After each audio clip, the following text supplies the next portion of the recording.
All right, welcome. Please allow me to introduce myself. I'm a man of wealth and taste. Look, with all due deference to Mick Jagger and Keith Richards, I'm Tom Heiser, the U of L fan blogger for Courier-Journal.com, and welcome to the initial offering of what I would like to call the Bloggers Banquet.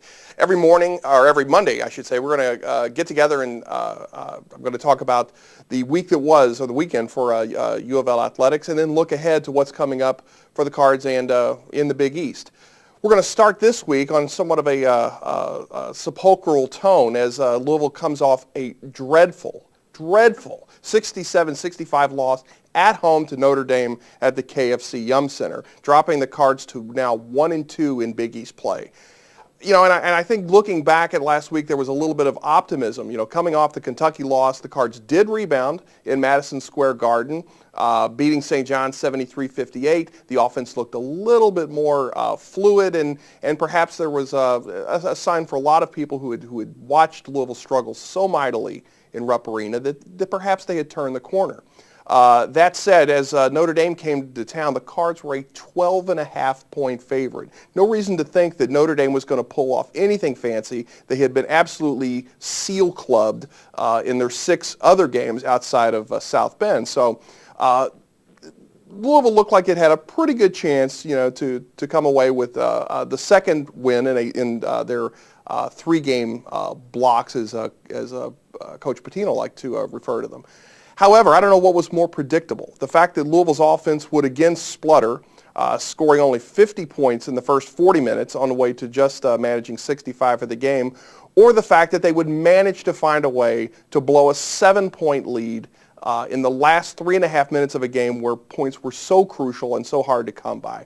But that's where we find ourselves. A 48-41 lead, like I said, with under 4 to go, they just couldn't handle.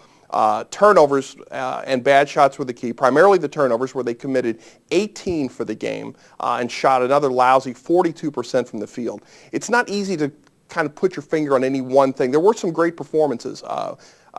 Shane Behannon probably had his best game in quite a while, contributing 17 points and 10 rebounds, the exact number that Kyle Keurig had.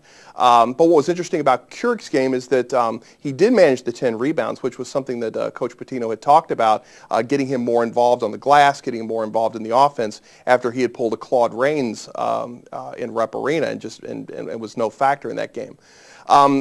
Louisville's downfall, you hate to kind of pin it on anybody, and it isn't any one player's fault as far as the offense and the problems they've been having. But Peyton Siva really struggled once again. I mean, you know, a total of 8 points, but just 5 assists, compounded with 5 turnovers, really isn't helping the Cardinals move the ball at all. And as far as putting points on the board, Siva's once again struggling with his shot, and at the end of the game, Louisville had 2 chances, to beat Notre Dame. But just like Custer at Little Bighorn, the enemy was waiting for him as he came into the lane. Both times, Notre Dame had players ready and waiting to take the charge. That was at the end of regulation. Then in the second overtime, as Siva drove to the basket, he lost the ball as he ran into a crowd. Look, obviously Mike Bray was not like Kevin Stallings at Vanderbilt. They were not ready for that when Siva took it to the hoop and beat them early in the season.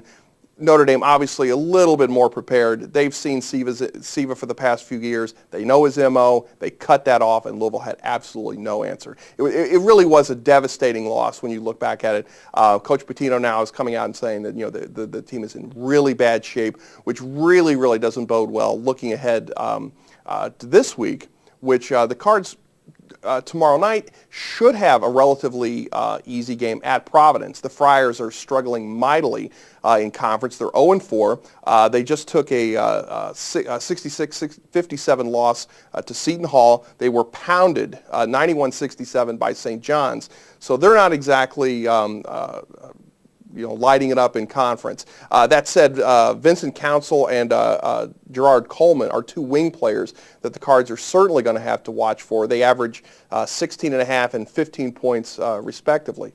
Also, the Cards went to Providence last year in a game that I think we all thought should be a win for them, and came away with on the short end of a 72-67 score. So that's tomorrow night on the road in Providence. Saturday, the Cards return home in what I think actually could be a very problematic game, not just because it's being played at 4 o'clock at the Yum Center, which, well, we all know what happened this past week, but the fact that it's DePaul, a team that has basically been a doormat in the conference for several years, but Oliver Purnell has certainly made improvements after coming over from coaching Clemson. I was at the game last year when Louisville, the game was tied at the half, and they went ahead and pulled out a 61-57 win.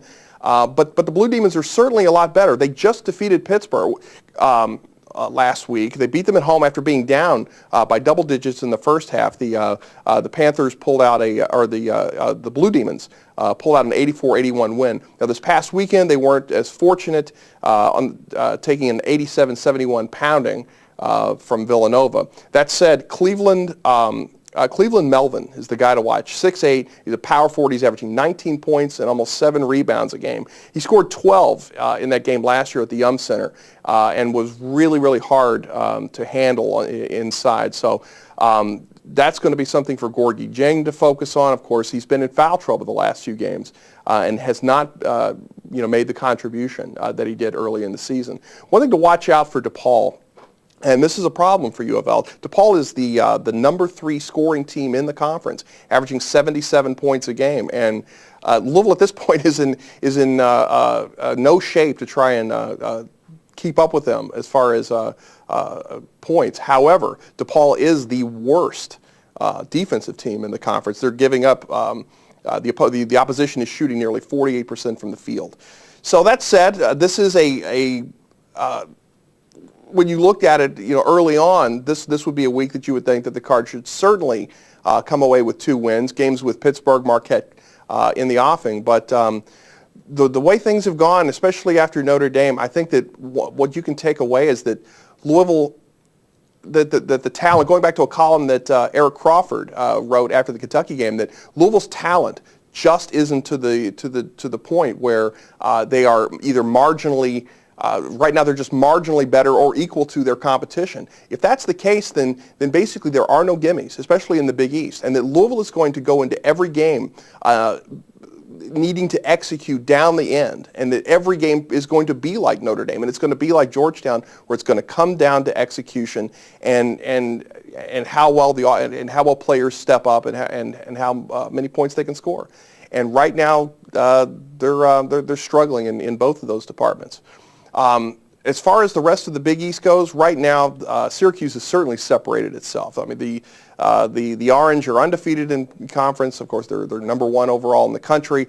They were absolutely throttling Marquette in the first half of that game this weekend. I was watching that as they were playing in the Carrier Dome. The Golden Eagles made a charge at them late, but Syracuse still held on for the victory. There's a 6-team log jam in second place right now, with a lot of teams with 1 loss. Seton Hall is leading that pack with they're 3-1 in conference, very dangerous. They're now 14-2 overall for the season, which Kevin Willard has really turned that program around. So looking ahead, the Cards really are going to need a lot of improved play from the perimeter. Chris Smith once again failed to score in double figures, and without the complement of Peyton Siva shooting from the outside, you're going to have to wonder where the points are going to come from. Anyway, you can follow me at Courier-Journal.com/U of L fanblog. Also, you can follow me at Twitter @fanblogger. So check in, and we'll see you next week.